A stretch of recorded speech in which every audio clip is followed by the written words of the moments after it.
Have you thought about what you're going to wear on the sideline? No, I don't want to get too shallow about it, but That is shallow.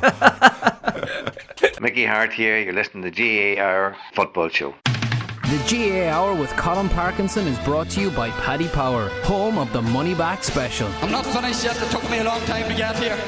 So we're going to get to the rest of the provincial draws, the really exciting provincial draws very soon. But anyone watching on YouTube will know we're togged out like a team here. We're wearing HPV vaccine jerseys. Conor, you can explain why. I'm wearing a particularly small HPV vaccine jersey. It's bet on to me as anyone watching will see. Many people will know the name of Laura Brennan from Clare. She sadly passed away from cervical cancer earlier on this year. So she spent the last months of her life raising awareness with the HSE of the HPV vaccine. That's available to, had been available to all girls in first year in secondary school, and now since September it's available to boys as well. So I've been in touch with Laura's brother Kevin, who's running an initiative to encourage sports clubs around Ireland to wear the HPV vaccine logo on their training tops, as we are modelling these lovely black and yellow versions here.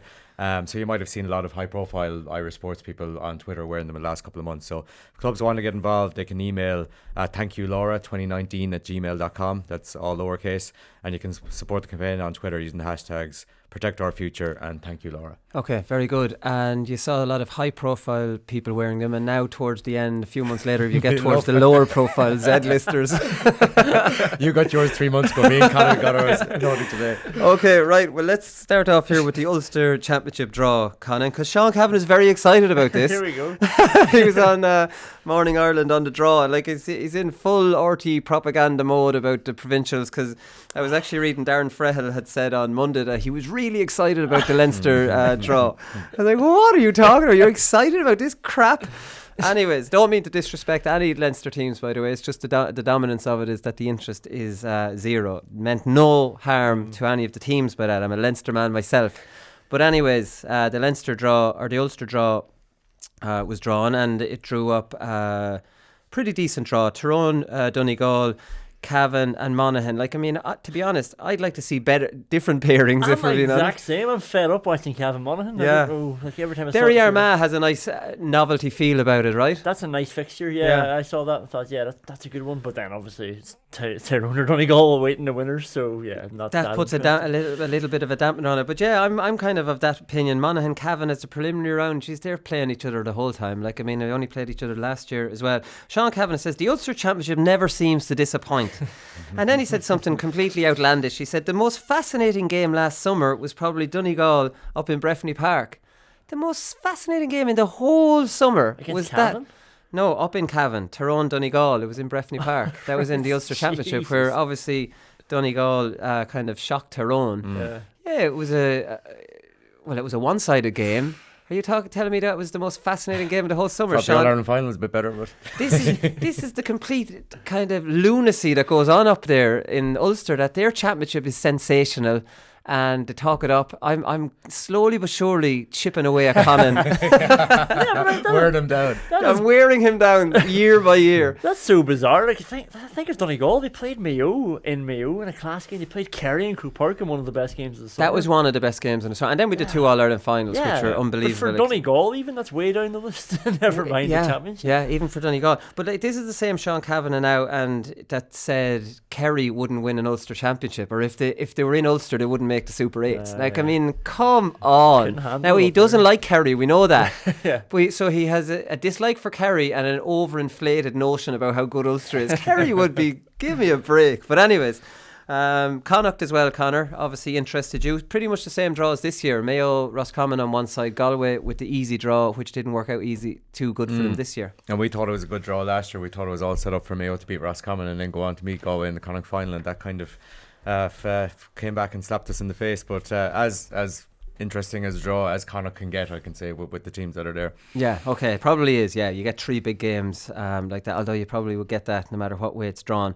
Yeah, not much more to say about Connacht really. Kerry of Munster is interesting in the fact that Kerry and Cork play in the semi-final, so that's a huge relief for Clare, who draw Kerry in every semi-final, for Clare, right? yeah. So Colin Collins, now it'll be probably them versus Tipperary to make a final now, which is great for them. They need that. Those two developing counties need a Munster final at the stage that they're at, or else they're just pissing against the wind. You know what I mean? So that, for me, that's a really good thing. Cork won't be too happy with this tier 2 because counties that reach a provincial championship in that year are exempt from tier 2 or a provincial final.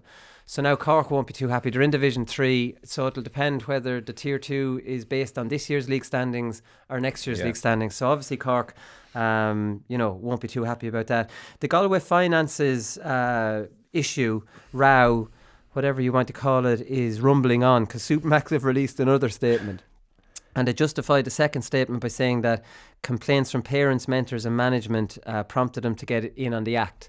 So they've pretty much released a statement, got a bit of a backlash to it, tried to justify the money they gave and said that, okay, well, the money that was just for the men's game, the camogie wasn't, because people were saying that doesn't even seem like that much money. So I don't think Supermax have come that great out of it. They're part of the audit or the report that they wanted made public was made public, Colin. It wasn't actually made public. It circulated. Well, you got your hands on it then. Your grubby little hands. I think John Fogarty, an examiner, got it before me. Actually, probably a good while before me. But I finally caught up with him. Just like we got the HPV jerseys, the Z-lister journalist came in and got his hands on it. But yeah, it doesn't make great reading. Apparently, there's another internal report as well, which is sort of lesser known. But the one that I saw was a Mazars audit. So obviously, they were going through certain things that the GAA asked them to look at. So it wasn't a full look at the finances. It was basically whatever they were asked to look at, they looked at. And they found 39 risks, sort of, that they rated as risks, and 17 of them were high risk ratings.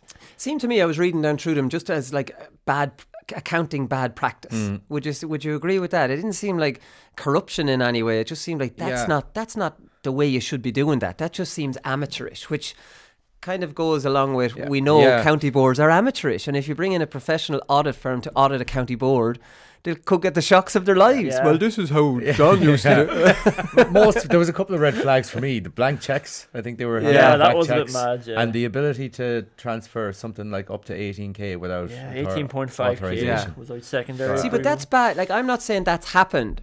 That's just bad governance. Right. So do we know that this has been used in a corrupt manner? I don't know, but absolute controls and checks and second signatures and all that good practice should be. But how do these lads know how to run businesses and have best practice when it's your neighbour from down the road that's doing the treasurer? Or it's your a retired prison officer, no disrespect to prison officers, that is the chairman. How would he know? He's taking orders all his life. How would he know now to run a business? Let's be honest. I keep banging on the drum. The Gaelic Games has gone through the roof professionalism on the field, where county boards are still stuck in the 80s and the 90s with their governance. And when the GAA are going to wake up and put professionals in there to run these businesses correctly, efficiently, I don't know when. When are they going to do it? Yeah, it definitely does feed into what you've been saying about having CEOs and stuff. CEOs, and you have to report to him. You know, and all these different amateurs, they'll have to up their game because they're dealing with a professional. I think a few counties are making strides maybe towards that. There's enough problems going on with Mayo at the moment. They've hired a commercial manager at least. I think Cork have a new structure in place as well. Yeah, and we're talking to Paul Galvin in part 2. Wexford have one as well. Enna Martin is their commercial manager. But sure, the obvious template is there with Dublin, with the commercial manager and the CEO, who's not the county chairman. They still have the county chairman. They're not messing up the dynamic of voting in your chairman and all those things. They just have a CEO that runs the business side of it. Yeah. It's so logical, isn't it? And a lot of, if you go through the report, a lot of the recommendations that were offered, and these are offered to the GAA Central Council because they should sort of do something about it, and it was all delegate roles and responsibilities, or have someone to look after the logs, because now the gate receipts thing, there's a lot of sort of inadequate information about that as well, which questions have gone over. But if somebody was in charge of this stuff, then that's basically what they're saying to the GAA: go and get somebody to look after it. Yeah. So it's a badly run business. I still stick by maybe Supermax for the good of of Galway GAA are shining the light on this. I still stick by what I said on Monday, that Supermax have no business telling Galway what to do with the money once they pay for advertising. It's like if some sponsor pays us for advertising and start telling us what to do in this show. I wouldn't be long about telling them, here buddy. That's why me and Paddy Power get on so well. Like we don't have those conversations. So the Clare manager saga continues on. So last night we were expecting a manager to be announced. Louis Mulqueen was the name being mentioned all day yesterday, and we thought that he'd be announced last night. As it turns out, it's going to be another 3 weeks before they appoint their manager. So obviously I don't know how Brian Lohan and Louis Mulqueen, we know Donald Maloney has already pulled out because it's taken so long. So Louis Mulqueen and Brian Lohan have interviewed for this, and instead of one of them being chosen last night, now it was Donald Maloney's club, Scariff, said that the interview process for the manager's job should be reopened, and the club's passed this. So where are Louis Mulqueen and Brian Lohan in this situation? They've done the interview. They're clearly not. The county board obviously think there's somebody better out there, or else they would have put a name forward last night. How are they standing for this process? It's so messy. It's so weird. I spoke with Seadna Morey yesterday. He's coming up on the show in part 3, and the players released a statement outlining their frustrations about all this kind of thing. And I don't blame them. Like, you're in the middle of your county finals on this Sunday. You have no manager. You don't know whether you're coming or going regarding your strength and conditioning for next year, where you're supposed to be at, what you should be working on. It's just bad. It's again another county board not doing things well. Yeah, it's far too late. That's why Donald Maloney stepped down. He was saying he wanted to give his backroom team a chance to get the best job. So basically, when the next manager comes in, they're starting the process. What, in 3 weeks, or are they deciding in 3 weeks? They're deciding in 3 weeks at least. So he comes in then in November, having to try to assemble a backroom team, and then having to look at what he's doing for the programme going forward. It's very late in the day. It is. It definitely is very late in the day. It's a weird one. So Ger Loughnane had a say on Clare GAA in general. This was a few weeks ago. And we know Loughnane pulls no punches. And you wonder, is he a wind-up merchant or is he just a madman?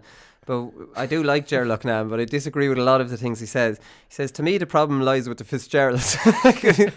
So, Pat and Davy. So Pat is Davy's father, who's been the county secretary for a long time. He says Pat has been the main man in the county board for a long time, and he's done plenty of good work in the past and is still doing good things. But I think he's been there too long and has had too much power. So Davy obviously wasn't happy about this. So he was talking in the Clare Echo this week. And he said, I recognise that Ger Loughnane helped us achieve an All-Ireland after 81 years. I'll always respect that. But I actually feel sorry for him at the moment. I don't think he has Clare interests at heart. There's way more behind that, as we have seen over the past couple of years. Clare isn't to the forefront of his mind. For him to write something like that, I feel sorry for him. So twice now he said I feel sorry for him. And that's a really cutting thing to say. I'm not even annoyed with you. I feel sorry for you. God love you. Yeah, I don't feel any badness towards him. For him to resort to stuff like that when it's completely the opposite. And he had loyalty to Clare County Board, which backed him to the hilt. Unreal. At the very I was about to end. say, if you had any doubt about whether Davy said that or not, that last sentence removes all that. It's gas. Even Conor sketches constantly just unreal. And he actually finished this sentence, backed him to the hilt, unreal. So that's it. It's a bit of a storm in a teacup down in Clare, and it's no real surprise, Davy and Ger Loughnane. Why did he point out Davy though? Is Davy still centrally involved in her? I know he's managing 6 Mile Bridge and stuff, but the fact that he's been out of the loop with Wexford and other counties. Yeah, I think a lot of Ger Loughnane what he was saying there is why they haven't won an All-Ireland again, and Davy was there for 5 years and things like that. Then again, Davy did win an All-Ireland with them. It kind of against the odds. Which is a different. But anyway, Seadna Morey coming up in part 3. Another bit of news is Michael Dempsey has left Kilkenny. Getting 3 hurling stories in a row here, lads. You see the two of you trembling with fear. Brian Cody, he paid tribute to Michael Dempsey. He said he's going to be a huge loss. So he's on KCLR radio, and he says Michael's been with us for a long time now. Before that with the under-21s. I mean, he's been working with us the whole area of strength and conditioning, fitness, and in all various aspects from a hurling point of view as well. It's well documented what he brought to it.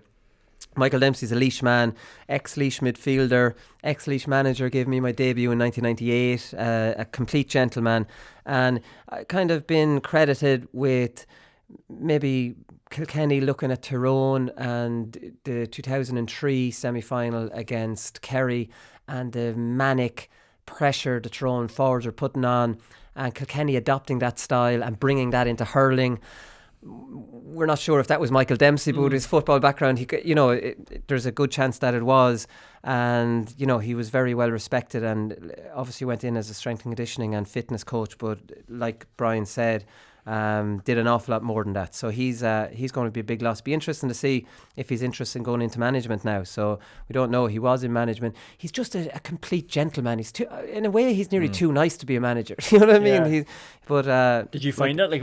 Is he too nice? He was too nice, because I would have been a little brat at that age, and he never really got annoyed with me, and he kind of entertained me. But maybe that's not a good example. Maybe with other people he was stricter, because I was only young. He just filtered some of us in from under 21 in 1998. He actually brought 7 of us into the starting team in 1998, which was an awful lot. Did he do a lot of S&C back then? Was that his background back then as well? No, I missed most of the year. We were, in a weird way, because we were doing so well underage, we focused on the under 21s. So I only came back into the senior panel a few weeks before the championship, so I don't really know what they did. I think they might have done a few weights and stuff like that, but back then it was just do weights for 2 months in winter and then forget about it. And we all know you go downhill very quickly when you stop doing the weights. So DJ Carey's favourite to get involved in with Kilkenny again. Derek Ling has stepped down his role with them, and it looks like DJ Carey, who was with the under 21s, they won the Leinster, the under 20s. So he's just a nice lift for Kilkenny hurling when they lose Michael Dempsey and Michael Ling. DJ Carey isn't a bad man to get back into the mix. They might lose him from the footballers in Kilkenny, which might be a bit of a disappointment for a lot of them. It's going to be some race between Kerry and Henry Shefflin now for the job to replace Cody when it eventually comes. There's a lot of them now. There's obviously Henry Shefflin. I think Eddie Brennan, which is a big one. There is Michael Fennelly now is in with Offaly. So there's a few of them kind of lining up, and DJ Carey obviously be a fan's favourite. So we'll wait and see. Who gets. Doesn't look like Brian Cody's going anywhere, anyways. Right. So another one, lads. Our own Dion Fanning hosts a show here on Joe called Unfiltered. So if you haven't subscribed to Unfiltered, well then you bloody should, and go on and search for it and subscribe now. He was in Derry. The reason we're talking about it is because he was in Derry this week. He was talking to Joe Brolly, and this is going to go out next Tuesday, but we have a clip here because he was speaking about the subject of RTE. One of the problems with RTE now, for example, is that the head of sport who's come in was the head of news previously in RTE, and we get a memo to say, look, we want to be more like Sky, which I put in the bin. And you put the memo in the bin. Yeah, and we bring in TV screens and all that, and now we've become statistical heavy.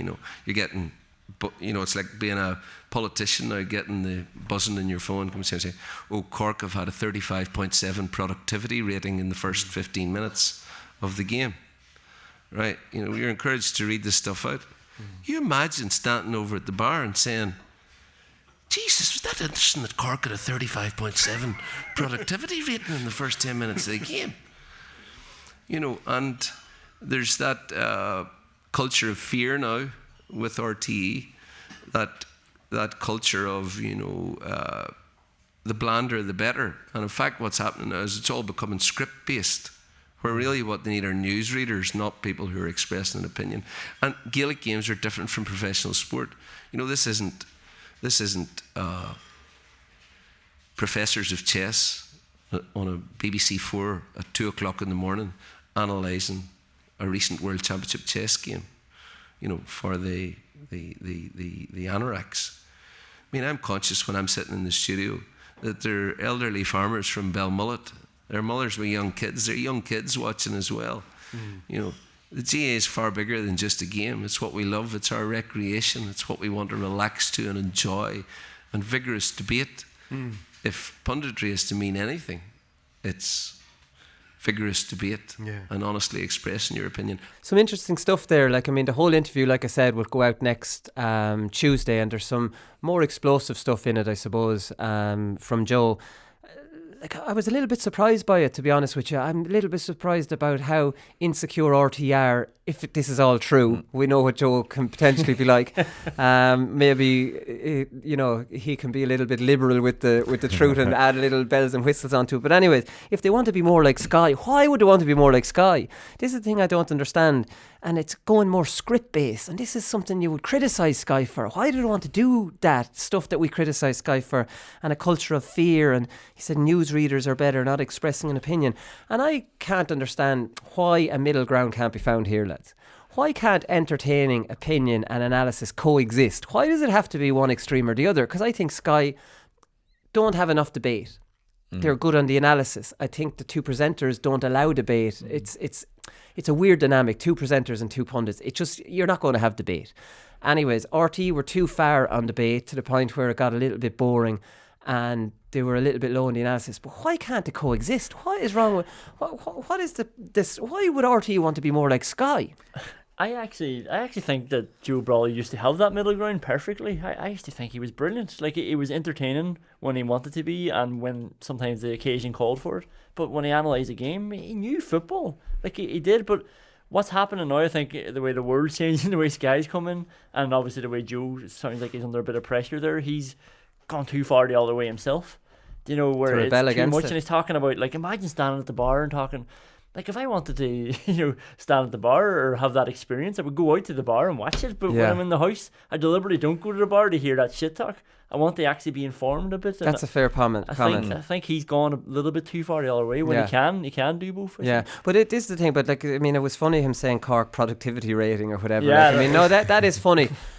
And if you go too far, stats should only be used to back up your opinion. So if you have an opinion on Kerry dominating the kick out, for example, against Dublin, and you want to say why that's happening, you can say why that's happening, and to prove that you're right on that, you'll say, here's what's... Like, you can't just say, well, Kerry have won such kick outs. Surely Egypt could do that. Pat Spillane does that. Yeah, Pat Spillane does that way too much. He'll just scoring forwards. He'll just list it. But like, I mean, you make your point, your analytical point, make it in an interesting way, and throw in a stat just to go, I'm right here. Do you know what, like, I don't know. Like, I mean, seriously, if he's right in saying that they want to become more like Sky, like, I mean, that's not the template you want to follow. And no disrespect to Sky, I just think that we know the Sky pundits are very good. Canavan's excellent on the analysis. Could just do with a little bit more life, a little bit more debate. And why would you want to follow something that's being critiqued for that reason, And like, I mean, it's not like the Sky numbers are great. Yeah, I'd have my doubts that that exactly was in the memo that we want to be probably more like Sky, maybe we're discussing something that never happened. Yeah, and like, I take a few things that Joe said with a pinch of salt, and I wonder like he definitely has a point as well, but I wonder what the motivation is, because I would have thought that this year with Joe Brolly in particular, since Joanne Cantwell has come in, that she hasn't let him like freewheel as much as other, like Michael Lester would have back in the day, and challenges him on the point that like people on the TV at home would want to challenge him. You can't just say that, Joe, or you can't, somebody has to come in on you on that, and he hasn't always taken too well to it. You can just see like an expression on his face or whatever. So I'd say that motivated him to say some of the comments he did, but you are right in that like there is a balance there to be met, and that balance can be met. It doesn't have to be one side, or it doesn't have to be other. You can get the perfect mix, and neither RTE or Sky are probably at it at the moment. That's the thing. I think it is there. It just needs to be found. Quickly, two more, lads, because we have a packed show. Paul Galvin coming up and Seadna Morey. The sin bin, I just thought this was an interesting stat. Research during the league showed that teams with an extra player for the 10-minute sin bin scored on average 1.9 points more than the 14-man team. The team down to 14 men. So, like, I mean, that's obviously a deterrent. More than there's no way of knowing how the black card in its current current capacity affects the score, because you go back to 15. So you meant to compare the fella that went off with it. My head's scrambling completely. But you can clearly show it now. This sin bin is just going to sail through on the 19th of October, right? Yeah, I think so. Yeah, and it's just it's if you want to stop people cynically fouling others. Yeah, well, it should do based on that. It has to be punitive. And it absolutely is. So, like, I mean, that was an interesting stat. Finally, lads, Muggsy, old Mulligan is going to appeal his ban. So most people listening here, GAA fans, will have seen this video of Muggsy on the line. Conor Harrison fouled. Muggsy throws his hands in the air. He's getting a little bit animated. He's getting involved in it now. He's committed into this. and then Conair Harrison's running past him on the line, and Muggsy sticks out his shoulder and knocks Conair Harrison to the ground. Now, we're all laughing here, but just because we like Muggsy and there was an element of kind of humour to it, that's the exact stuff I criticise all the time. A mentor getting involved, a huge scuffle could break out. Muggsy then got involved with a lad who he was well within his rights to say, Muggsy, what the hell are you at? So Muggsy got involved with him. So there was a comical element to it, but also if there was a huge free-for-all there, lads, we would be completely condemning this kind of stuff. It just turned out, and Conair Harrison's a big man and probably that fed into it. He's well able for it, but it was completely wrong. Absolutely wrong. It can't be condoned in any way. And Muggsy is appealing it. And I was thinking, how the hell is he appealing this? So he got 8 months. He's missing the county final. 8 weeks. He's missing the county final. And I was like, sure, this is just bizarre. Then I was reading, it starts to make a little bit more sense. Mulligan has asked for a hearing, which will be held by the Hearings Committee. At the time of going to print, no date has been set. If the hearing doesn't take place before the final, Mulligan will be free to be pitch side. There you go. Appeal it, push it back past the final. You're all grand. I'll take whatever ban you want. Yeah, there's method to Muggsy's madness here. And then here's what Muggsy said about the whole incident. He says, at the end of the day, it was handbags and we all shook hands after. Hopefully they could see that. It wasn't handbags. I'll say that for nothing. Yeah, like you're right. You sort of pumped the brakes on me because I was laughing away, and I was thinking about him. Was he wearing a hoodie and like a? It's hard not to laugh. It's hard not to laugh. It is comical, but it's like, I mean, we can't. This time last year, we were losing our minds about rows right by the sideline as well. And the sideline, the perimeter was very close to where they were as well. If there was spectators there and they got, they could easily exactly. Got involved. That's the thing you'd always worry about on the field, and that's why I come down really hard on anyone from the sideline getting involved, because I've been on fields and I've seen the opposition mentors in on the field, and you're thinking in your head, Jesus, there's tension here. This could kick off at these lads are, and nobody wants to feel like that on the field because a few mentors are losing their minds. Yeah. So it's wrong, and can it be completely wrong and slightly funny? Still love Muggsy. Yeah, like you're right. This time last year was Derry, Armagh, and Tyrone club games, and we were all. I think one of them was an underage county game, and we were complaining about as soon as somebody comes in off the side, sub or spectator, it escalates everything. Yeah, and it's almost like it's a free for all. You're allowed to do whatever you want. So yeah, maybe we should be a bit consistent. Yeah, okay, we need to be more consistent. There's the message here. Okay, up next is Paul Galvin.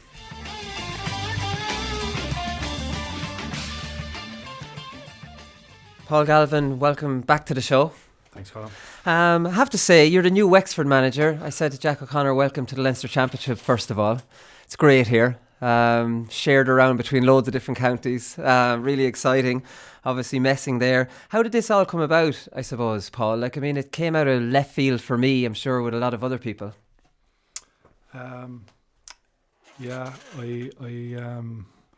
I had seen a bit of the division last year, and there were a couple of counties in touch last year, and I didn't feel I was quite ready, so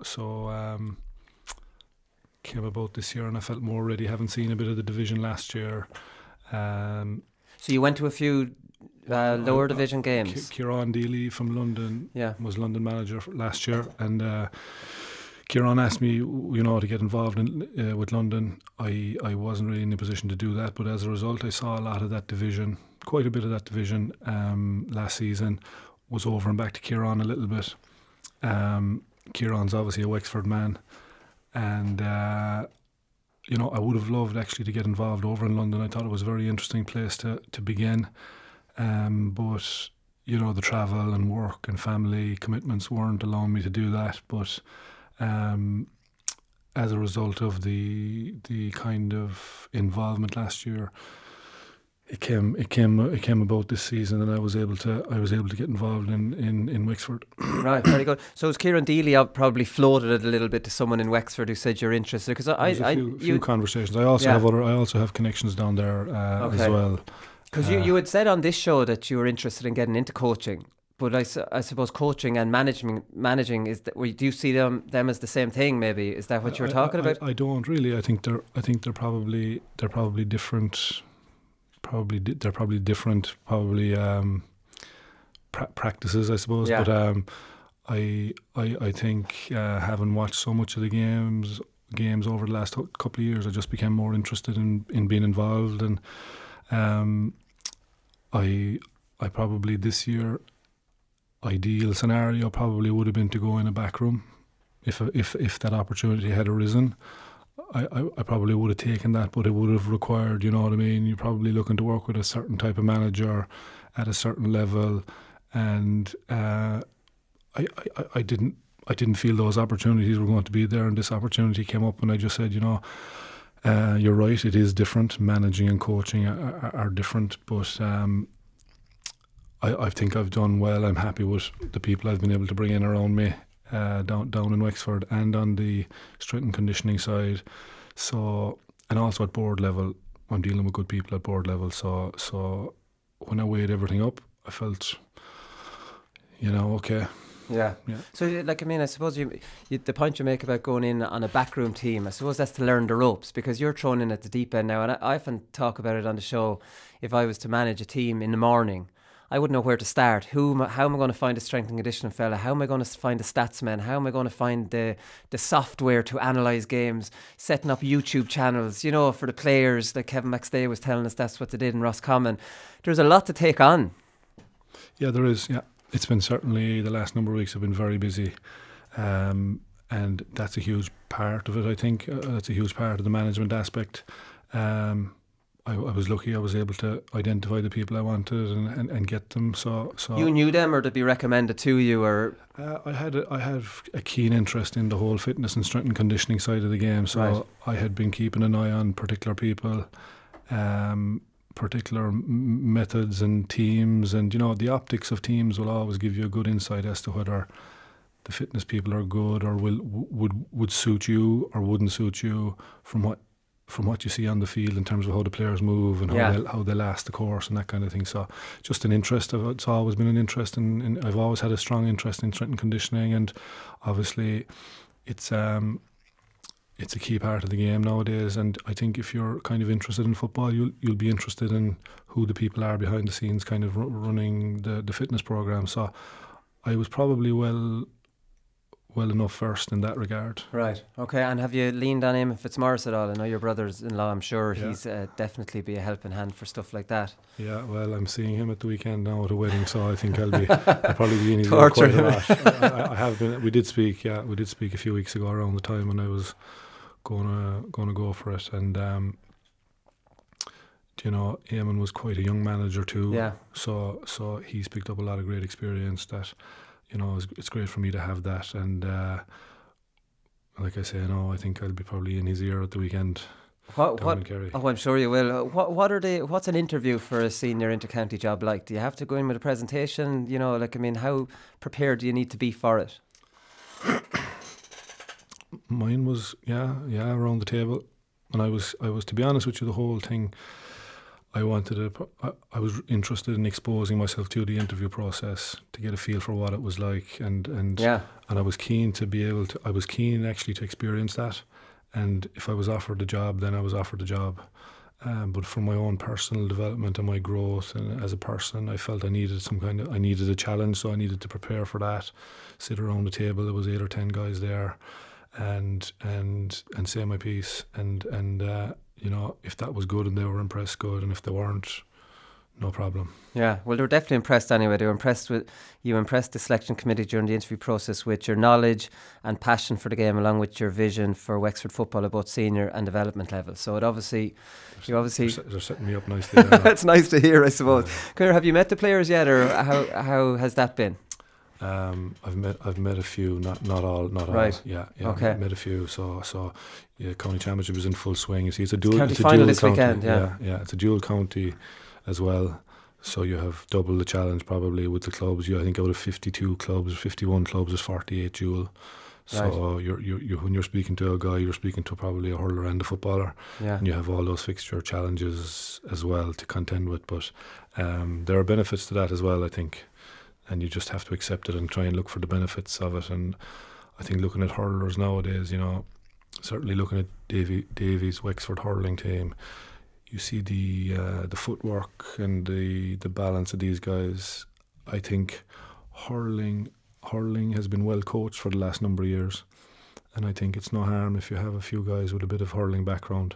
You get a certain type of personality, and I think you get hardiness, you get fearlessness, right? I think you can, and I think you might get a certain type of footwork as well that you mightn't necessarily get from a footballer. Right, okay. And like, I mean, obviously see videos recently of Lee Chin scoring and all, but we know Davy wasn't open to dual players in Clare. The time of the dual player seems to have passed. Are you hopeful of maybe getting some of those fellas to play? No, that's not an option, I don't think, and it's not a conversation I'd be leading.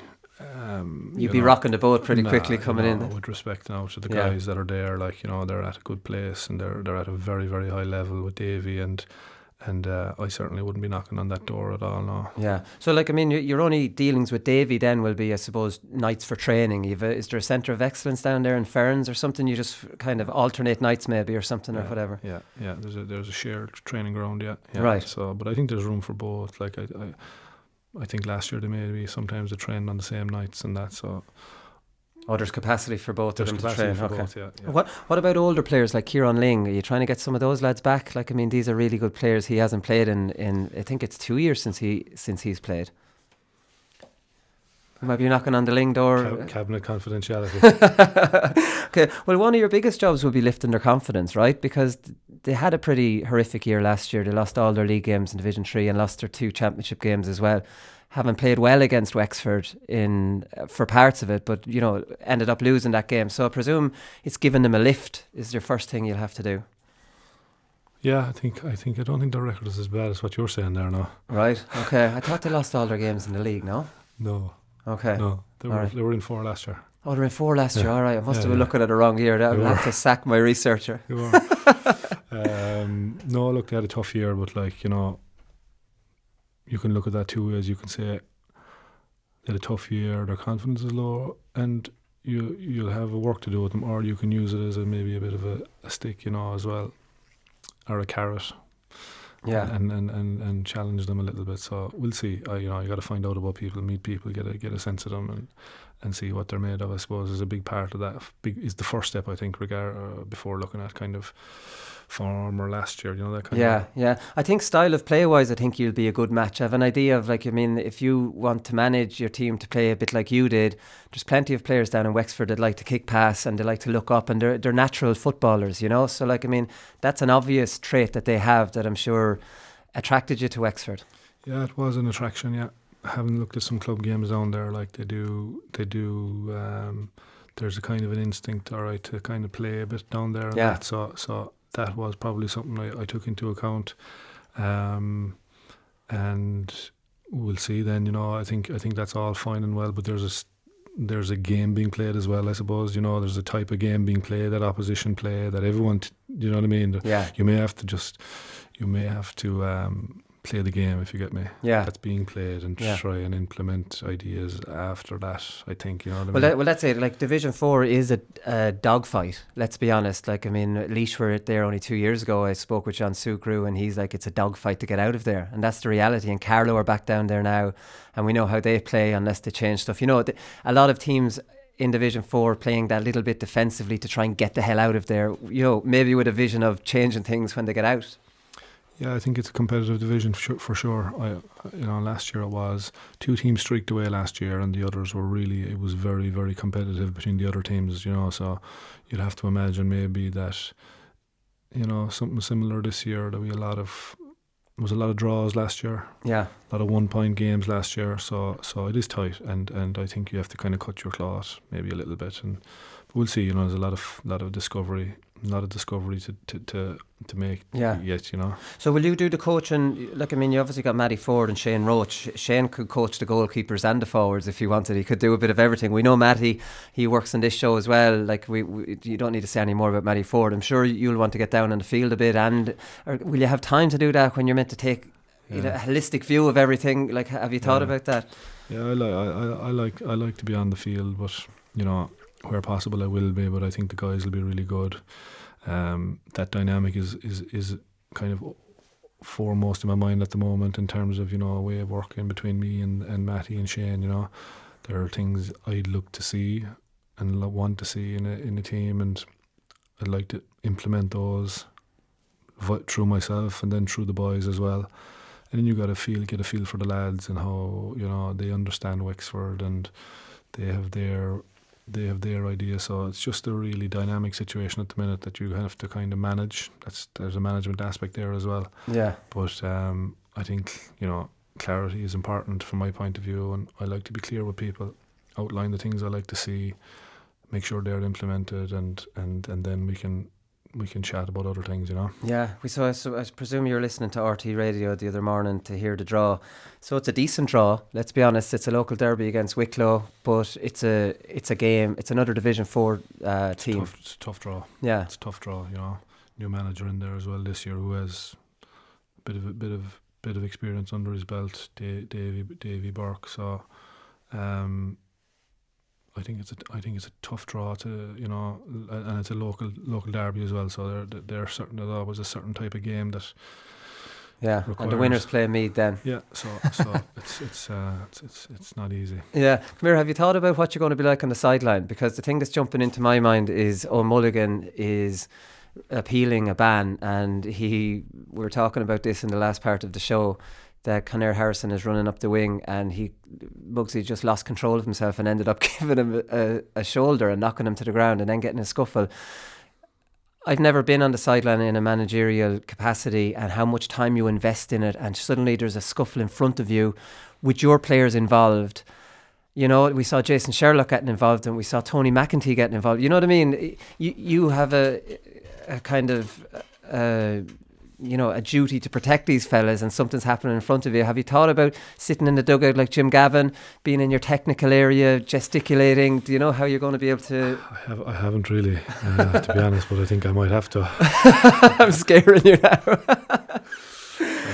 So no, we'll see. Look, I've been so stuck in backroom matters and getting to know the coaches. That's been my big thing for the last number of weeks. Getting a feel for Matty.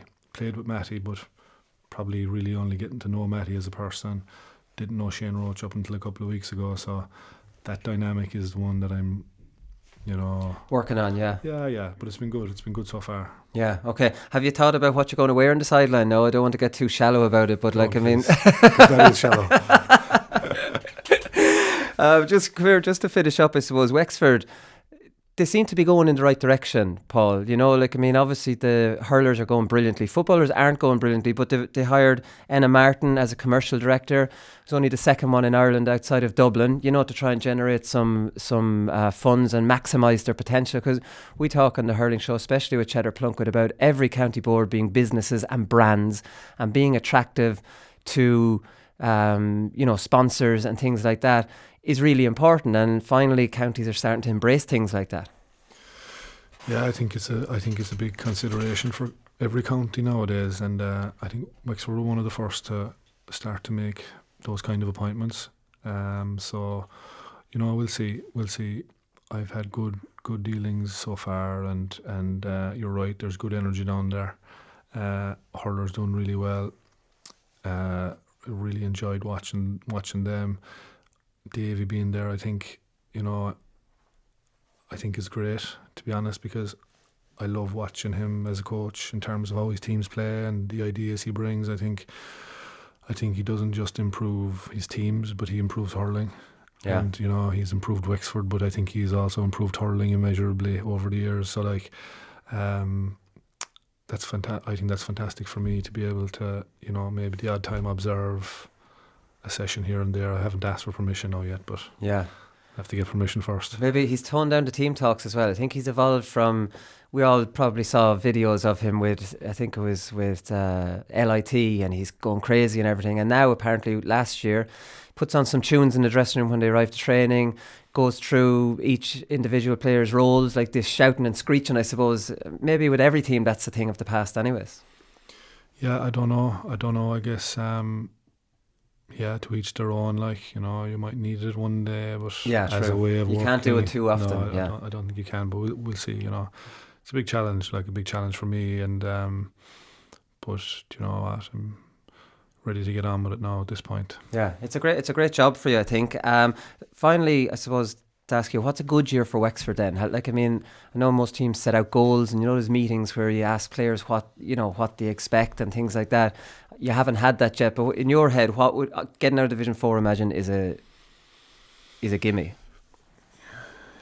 Yeah, I think so. I think like for immediately, I think it's getting the best possible players back, in there, involved, playing. I think that's a challenge, and that's a goal in the short term. Right. Is there many in your mind that you want to get back in? I've seen a good bit of club stuff, and there are quite, there's good things happening in the club game. So yeah, there's probably a few there in the club game. I saw the under-20s during the summer. A few of those guys I thought were good, and then you're trying to mix the blend then with the existing guys and see what you have. So I don't know. Look, improve everybody. Get them as fit as possible. Organise them. Improve individuals and see if you can get up. Get up the division. Probably get out of the division is something you have to have a conversation about. Yeah.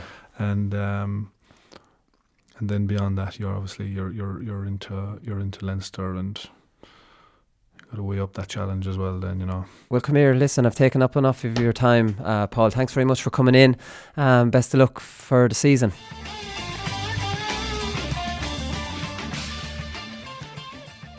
Okay, so Paddy Power predictions. There is there's a whole host of county finals. This is really county final season, and we're, a week into October, so it's in around the time.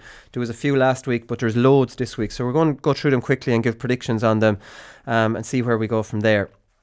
The Antrim Senior Football Final replay is on Saturday at 4:00. It's a weird time for a county final replay, isn't it? It's neither the evening or, where 4:00. It's obviously they've no floodlights. Actually, do you know the pitch that it's on? It's in Corrigan Park. It's like in the back of a council estate. Yeah. Isn't it? The Antrim have been playing their games there since Casement Park was shut down. Such a bizarre venue. But obviously we know last week Tomas McCann got a point late into injury time to get the draw for Carrigan.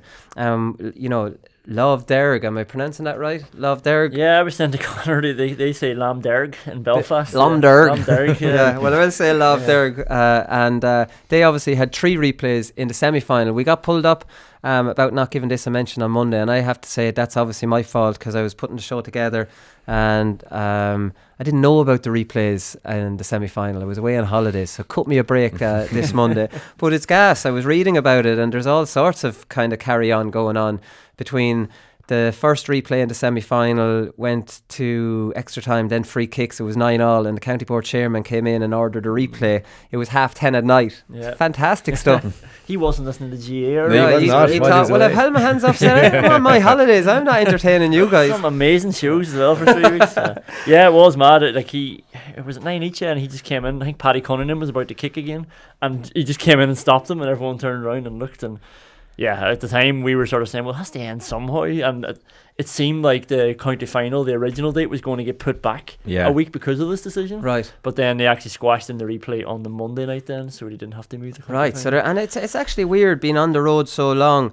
Love Derg. That they were able to start the game so well. Like, you imagine these would be out on their feet. Maybe they did lose a little bit of their stamina or whatever towards the end, and Carrigan, who would have been favourites going into the game and our favourites on Saturday again, made the comeback. Imagine they're out on their feet after such a schedule. Yeah, I had somebody texting me saying they were sellotaped together. Injuries as well, all that kind of stuff, missing players. So who are we going to go for? Carrigan are 4-6 favourites according to Paddy Power. Love Derg are 7-4 outsiders. Lads, I know the romance wants us to say Love Derg. I'm going for Carrigan at 4-6 here. Yeah, I think so. Like there's Justin Crozier at the back. Because when you look at I always say Loudyarig, that's how we learned it. But Paddy Cunningham, it's obviously just a different class for him. His score against Port Glenone was unbelievable. Remember Conor Cox's for Roscommon? Oh, I saw it. I saw the clip of it. It was almost like, what are you doing shooting? Coach's nightmare, but they didn't Carrigan has Justin Crozier at the back, Paul McCann and Michael McCann, the two brothers of Thomas. They were very good players. Amazing the last day. They also have Tom Shivers, who's this minor prodigy, 6'5", but he was playing in the minor final before the senior final last week. He did play in the quarter final for Carrigan, so he didn't play in the senior final there. But he is going to be available now for this week. Could be full forward for them. So. Right, that's an interesting one. Some people, didn't Jim McGuinness play Paddy McBrearty in an Ulster Championship match after playing minor I match think so, Mark Lynch, Mickey Moore played They did it too. Lynch So fair play to Carrigan for looking after the young lad, because I think it's outrageous to do something like that. Yeah, he was on the bench now, but he didn't play. Right, okay. Well, what was he doing on the bench? Because if he wasn't going to be brought on when they're chasing a game, when is he going to be brought on, if you know what I mean? Connor? I was going to go for Carrigan, and then I read something from Martin Lynch. He's the manager of I'm not going to pronounce it after you have already. He goes, we should have won Antrim Championship, but we will next time. So that's fighting words. That's good enough for me. Okay, there you go. It doesn't take much to sway you, Connor. Okay, so let's move on to Sunday. So the Cavan final is on. Castlerahan versus Ramor United. Castlerahan are 8-11 favourites. Ramor United are 6-4. This is at 3:45 in Kingspan, Breffni Park. This is a repeat of the 2016 final, which Ramor won after a replay. But since then, Castlerahan have won the championship last year. They were losers before last year because they had lost 3 in a row. Cian Mackey is their main man. Don't think I'll ring Cian Mackey this year if they win it, because we know Cian Mackey goes AWOL. Anyway. Give him a couple of weeks. So I go for Castlerahan. I think Castlerahan, after the confidence of winning it last year, a completely different prospect to the one who couldn't get over the line. I think they'll beat Ramor this weekend. Yeah, nice story there as well. Oisín Kiernan obviously missed the final last year. He was undergoing treatment and he made it back for the Coleraine game, but it'd be nice for him to play this weekend. And I'm going to go with Castlerahan. Very good. You spoke to him on the show. Three Castlerahan. Okay, great stuff. The down final, lads. Kilcoo are back in the mix. He won't spend much time here. Warren Point haven't been in a final since 1978. Kilcoo were beaten last year, but they were going for 6 in a row last year and were beaten, but they're back in the mix. They're 2-5 favourites. Warren Point are 5-2. I think we'll all go with Kilcoo here, lads. Yeah. Yep. Warren Point won intermediate 5 years ago, so that's class rise for them. Very good, interesting. So they're coming back. They're a coming team. So the Leitrim final is Ballinamore versus Glencar. Manor Hamilton, right? So I'm glad I had you here. This is even money. Ballinamore are in the final for the first time in 21 years. Glencar, Manor Hamilton. They last won it in 2011, but they've lost 4 since, including the last 3 in a row. So this is even monies. Geez, Glencar. I'm only going to call him Glencar. No, Manor Hamilton. I'm only joking. So I'm going to go for Glencar, Manor Hamilton here. I'm going to stick with a nice draw because the odds look very tight there. Yeah, you want to go for a draw? I'm going to go for Ballinamore. I just think that you made Castlerahan won obviously after losing 3 in a row, but when you lose so many in a row, that weighs really heavily on you, and you can't get it out of your head when you're coming into a big game like that. Ballinamore, first time in 21 years, fairy tale stuff, so I'll go for them. Okay, the old romantics. So Laois final, Collection. If you want romance, Collection have never been in a final before. Actually, they beat Ballafin in the semi-final after a replay, and Ballafin had never been in a senior final before. Portlaoise are 1-7 favourites for this. Collection are 5-1. Portlaoise are going for 3 in a row, which isn't great considering they're going for 10 in a row a few years ago. So the cycle got broken and they're back dominating again. They struggled over Port Harlington in the semi-final. Should really have been beaten in that one. They got 3 late points to win it by 2. Or maybe win it by 1. Not 100% sure about that, but Port Harlington were well up at half time and they're a young team, so they're up and coming. Not sure Portlaoise are the force of 3 or 4 years ago, but still a very, very good team and still a big team in Leinster as well. We'll all go for Portlaoise here, lads, will we? Yeah. Okay. 7-1 on, yeah. 7-1 on, yes. You're not going to really be putting much money on it, lads. It's just a tip. Loud final, the Newtown Blues playing Nave Martin. This is in the Gaelic grounds at 3:30. Newtown Blues are favourites 4-6. This is a repeat of last year's final, which Newtown Blues won by only a point. That was Nave Martin's first ever final. So Newtown Blues are going for 3 in a row. I'm going for an upset here. I think Nave Martin in their first ever final, only beaten by a point. I think that experience is going to help them come back, stop the Blues winning 3 in a row and win their first ever county title. There, you need a bit of romance, lads. We need something to talk about on Monday, and we're holding out for Nave Martin to do it. Yeah, you're swaying me as well. I'm going to go with it. You have to win sometime, and this there could you be go. it. Yeah, sure, make it 3. Yeah, I'll go for Nave Martin. All right, so the Offaly final, I think this is more straightforward, lads. Furban versus Road. This is at 3:30 in O'Connor Park. Road are 7-4. I thought Road would be shorter odds than that. Furban are 8-13. It's a repeat of last year's final. Road won it very easily. They beat Furban easily enough in 2016 too. Seem to have their number. So 8-13 on Road, I think, is a very good price. Yeah, it seems to be just based on those stats, like, doesn't it? And like the fact that we're always thinking about Road as Leinster prospects as well. So I'm going to go with Road. Yeah, Road for me as well. Okay, Roscommon final, Padraig Pearses versus Roscommon Gaels. This is the deferred coverage match on TG Cahir. It's starting at 4 o'clock. A bit late on a Sunday, especially when it's deferred. It doesn't need to be on that late when it's a deferred match anyways, but for whatever reason it is. Padraig Pearses have never won a senior title. They've lost 8 finals, including the one in 12, 15 and 16. That's only after coming up after intermediate. They had really good underage teams, and then they won the intermediate in 11. And they're kind of expected to make the step up and haven't been able to get over the line. There's a bang of mayo about them a little bit, Conor. Roscommon Gael is obviously one of the big hitters in Roscommon. They haven't won one since 2004, obviously, because Bridges have won nearly every one of them since 2004, and Clonagale won a couple as well. So hard to know how to call this one. Padraig Pearses are 5-6 favourites, even though they've never won it before. Roscommon Gaels are 13-10 outsiders. Yeah, I was about to say, in fairness to Padraig Pearses, they would have came up against a very good Bridget's team between 12, 15 and 16 when they lost those finals. A bit of a novel final, I suppose, because Bridget's and even Clonagale, I suppose, have been the strongest teams in Roscommon recently. But Padraig Pearses have the Daly brothers, Hubert Darcy as well, and they seem to score pretty heavy. They scored 3-10 in the semi-final. 3 players sent off in the second half, actually. But the 3 Dailies. I don't think it's the 3. Wouldn't surprise me. I don't think it's the 3 Dailies. It's an educated guess there. Yeah. But they're slight favourites, so they'll get my nod on Sunday. Okay, Conan. Yeah, if they stick with 15 men, then I'll go with them as well. Yeah, I'll go with the 3 Dailies have swung me once they've got over their suspensions from the 3 sendings off. I'm only joking. Right, I'll go for Padraig Pearses there as well. The Tyrone final, we spoke about the Tyrone Championship on Monday. Sensational championship.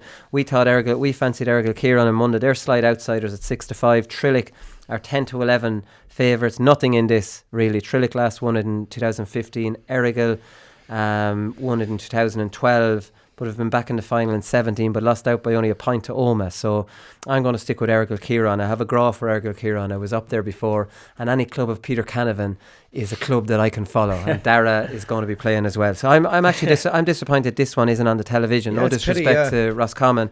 I'd sooner see Dara Canavan in action in the Tyrone final than the Roscommon one. Yeah, especially what we were saying about the Tyrone final on Monday and like how many different teams win it.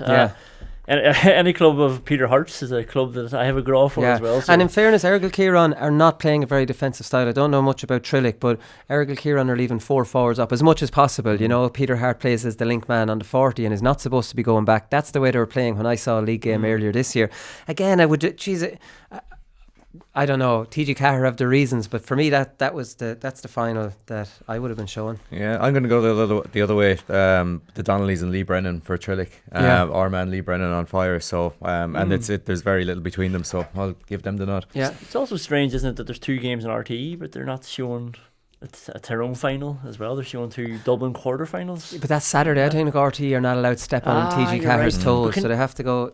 We're not mentioning the Dublin semi-finals or the Mayo semi-finals. The Mayo semi-finals this weekend too. No, county final is next weekend. Or maybe so it's Kerry. But anyways, quarters is what it is. There's quarters. There's so many matches on. We're only focusing on the county finals. Right, we'll move on. Westmeath final.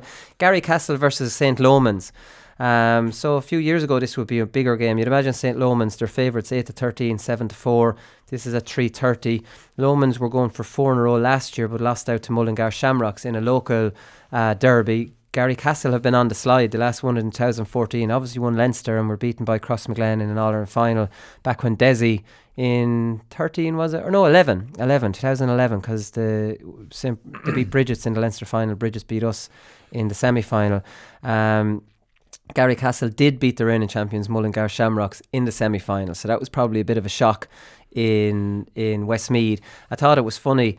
Mullingar Shamrocks manager Ned Moore said his side owe Garrycastle a beating after they won the quarter-final. So Ned Moore is the uncle of Conor Moore, who we know as Conor Sketches, and is meant to be a very colourful character. So after the stories Conor told me about his uncle Ned, it comes as no surprise that he said after winning the quarter-final that they owe Garrycastle a good beating and then go and lose to Garrycastle.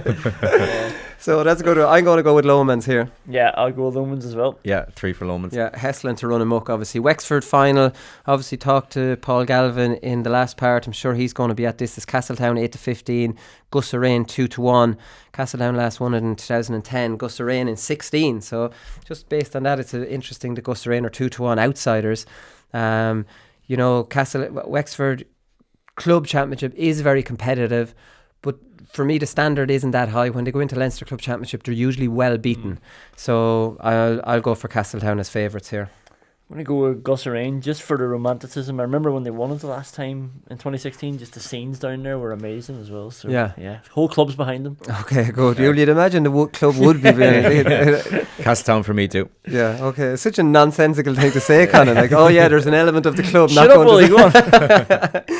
Okay, so the Wicklow final, just to finish up in the football. So Arklow, Geraldine's Ballymoney versus St. Pat's. So Arklow are 3-1 outsiders. St. Pat's, who won it last year after a replay against Rathnew, they were 1-3. Arklow, Geraldine's Ballymoney, they've never been in a county final, interestingly. Arklow Geraldines were beaten in a final in 1964 when they were on their own. Then they joined up with Ballymoney in 1999 and have never featured in a county final. So I'm all for Arklow to try and make an upset here and pull this one out of the bag. I'm going for Arklow. Yeah. Arklow, Geraldine's Ballymoney, although it's not one you could kind of have a chant about, is it? You couldn't do a leash chant to that, could you? What do you think, lads? You can imagine the whole club's behind them as well. I'm going to go with St. Patrick's just on the odds. Okay. Yeah, St. Pat's for me as well. All right. There's 2 hurling ones, lads. 2 big hurling ones that we're going to focus on because we've only got time for. Ballygunner versus De La Salle, the big one in Waterford. Well, it looks a big one on paper, but considering a bit like the Laois Championship between Portlaoise and Killeshan, Ballygunner going for 6 in a row, and they've been beating teams pretty comfortably in finals as well. So you'd imagine they beat De La Salle actually in the 2016 final by 8 points. You can only see one winner here. Ballygunner won Munster last year and could have beaten Ballyhill Shamrocks in the semi-final. Ballyhill Shamrocks go on then to hammer Thomas's in the final as well. So Ballygunner on a different level to De La Salle for me, and can only see one winner there. Ballygunner. Yeah, so De La Salle is Austin Gleeson's club, isn't it? No, De La Salle is John Milan. Austin Gleeson is Mount Sion. Oh, sorry. De La Salle beat them in the semi-final. Well, then it's definitely Ballygunner for me, so. Right, if they don't have Austin Gleeson. So the Clare Senior Championship finals on this weekend. This is probably the game of the weekend. This is Cratloe versus 6 Mile Bridge. This is the one we want to focus on, and it's the live game at 3:15 on TG Cahir. I spoke to Seadna Morey yesterday. He's 6 Mile Bridge centre half back, obviously Clare player as well. Spoke to him yesterday before the news last night about the Clare manager. We thought he'd be announced, but he ended up not being announced, and I started off by asking him how big the rivalry with Cratloe is. Well, sure, where could I start, to be honest? Colm, it is massive, to be honest.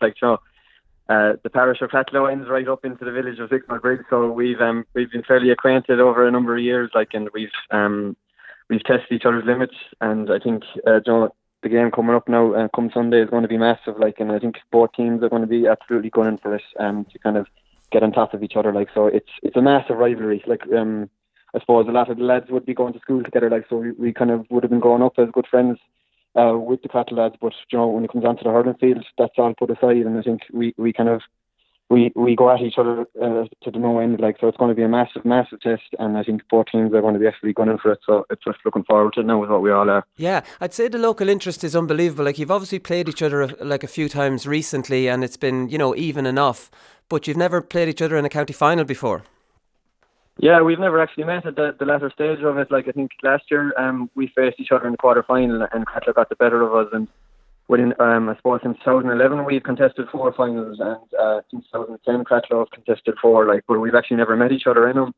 And so, I suppose this is the big test now of who can perform it on the big day against the rivalry. So it's going to be a huge test. But yeah, I think we're all focused on that game now to want to get the better of each other. So it's going to be huge. Yeah. So 6 Mile Bridge, you've 13 titles, and Cratloe have 2. So I presume you call Cratloe the noisy neighbours up the road. Yeah, exactly. Yeah, I suppose we have the advantage in that way. But look, they've been performing unreal for the last few years. So it's it's going to be a massive test for us. Like, so I think we have the bragging rights in that stage. But look, I'm sure they'll be using that as fuel to get over the line on Sunday too. Like, so it's going to be huge. Yeah, that's the thing. You beat them in 15 in a quarter, then you beat them in 17 in a quarter, and then they beat you last year in a quarter. So that's what I'm saying. It has been pretty even. And in the bookies, Paddy Power have 6 Mile Bridge yourselves slight favourites to win. So like, I mean, it's a toss of a coin, really, isn't it? Yeah, I'd say the game will come down to the latter stages. There'll probably be only a point or two in the last 10 minutes. Like, so it's whatever team can hold their nerve or whoever wants it more on the day. Like, so I suppose we're probably ahead on the favourite side there just because of our experience maybe of winning the last 3 in 6 years. Like, but Cratloe have proven this year, even in the football stages too, like just what a team they are and what how good they can perform on the day. Like, so it's we're not going to buy into that favourite tag at all, really. Like, it's going to come a dogfight on that day, and no doubt that it'll be a puck of a ball in the last few minutes. So whoever can keep their nerve, keep their heads, and get over the line will come up to lift the Canon Hamilton, and hopefully it can be ourselves. But look, we're just performing on the day for that and getting ready for it. Yeah, so it's into October now, a week into October for the county final. Like, it seems there's so many county finals on this weekend. Clare have been out of the championship since June the 16th. So how have you filled the time, Shane? Like, did you run off the league and then start the championship, or how have you run it off? Well, what we've done this year now is that they started what we call the Clare Cup, which would be the league, kind of fairly early in the year, and county players were let out for maybe the first 2 or 3 games and that, but then after that, when we were brought in for coming up to county championship, they still played off the league, in fairness, like, which was great for the club players that aren't involved in the county, that they have games to focus on, like, because there's nothing worse as club players just training away for the sake of it and not having a focus or not having a game in mind. So they played away the league, in fairness, and they took a break then for a bit, and then once we got obviously early exit from the championship, we came back into the latter stages of that Clare Cup, which finished up before the championship, which was actually a great thing. Like, so yeah. It kind of gave the club players something to play for, which is excellent, and that's what you want. Like, as we've all well aware of the certain kind of bad negativity around the club scene at the moment of championships being pushed back and players playing into the winter and not having a game to focus on. So the fact that league was kind of brought forward in that way was excellent for them. But yeah, it was just that's the way that we kind of did it this year in Clare. It's kind of worked out, to be honest. Like, there was great positivity from that. Yeah, and it's obviously a novelty playing with your club right throughout the summer and league games, and I suppose finishing off the league with all the county players there obviously whet the appetite then with the rivalries and stuff for the championship. I'm sure it's been a pretty good championship from that point, because of that. Yeah, exactly. Sure. By the time the latter stage of the Clare Cup, when the county players came back in, like, you could feel that it was building up towards that championship time. Then, like, teams got serious then, and you could see the rivalries coming out on the field. Like, there was excellent game in the last stages of the Clare Cup, and then right into the start of the championship. Like, the Clare championship is massively competitive. Like, you can never really tell of who's going to win it. Very few teams have ever done back to back in Clare in the last decade. Like, I think Crusheen were the only teams to ever have done it. So it's an extremely competitive championship, and it's whatever team really kind of grasps it on the day, like, and wants it most wins it. So it's excellent to see, and that's what you want in a club championship. Like, you don't want the same team every year kind of running away with it. Like, so it's brilliant. Yeah, no, it is. It's fantastic. I was reading a stat. I think there's been 10 different winners in the last 15 years, which is an incredible stat. We were talking on Monday about the Tyrone Club Football Championship, which is, unbelievably competitive as well. But you've won 3 of the last 5, which kind of, highlights how impressive you've been as a club to be able to win 3 out of 5 in such a competitive championship. Yeah, exactly. I know it has been great. Just, I think our issue is kind of the next year after trying to get that going again, but which we've kind of struggled on. But look, there's different reasons for that, I suppose. But we're fairly happy with the way we've been over the last 6 years. Like, there's been great work done within the club, and driving it on, and there's a great atmosphere there, a great bunch of players. So that's what we're looking to do again now, is to get back up to that final stage and get over the line for it. But no, we're fairly happy with what we've done so far, but we just, that won't matter anything if we don't get over the line now come Sunday. So we'll just bring that experience into the game, hopefully, and hopefully it'll see us over the line. Yeah, well, that's it. So you've won in 13, 15 and 17. So you've taken your year off last year, and now you're back in 19 on your uneven year. Yeah, that's it. take a break out and we go at it again. Really, I know. Yeah, exactly. So you have a new manager this year. Tim Crowe is your manager, and he's brought in Davy Fitzgerald, who would be well known around your part and nationally, obviously, as the coach. Yeah, exactly. Yeah, how's that working out? It's, to be honest, it's been absolutely amazing. To be honest, at the start of the year, we had John O'Mara in for about a 5 or 6 year period, and he stepped away just to take a break from it. And to be honest, we were actually struggling at the start to get in a manager to take over, and we kind of approached 1 or 2 people, and they weren't really interested in taking it because, again, it is a massive commitment to take over a senior club. And in fairness to Tim and Davy, they sat down and Tim managed to kind of talk Davy into coming with us. And as we all would aware, he's the Wexford manager. He has absolute time put into that. But in fairness to him, to accept that role, to still train his club while training the county team, was just, in fairness, we hold him in such high regard for that. Like, in fairness, it just shows what a bridge man he is to come back to train us. Like, and he was 4 nights away with Wexford. He'd spend the other 3 nights with Sixmore Bridge. Like, so it just goes to show what type of man he is.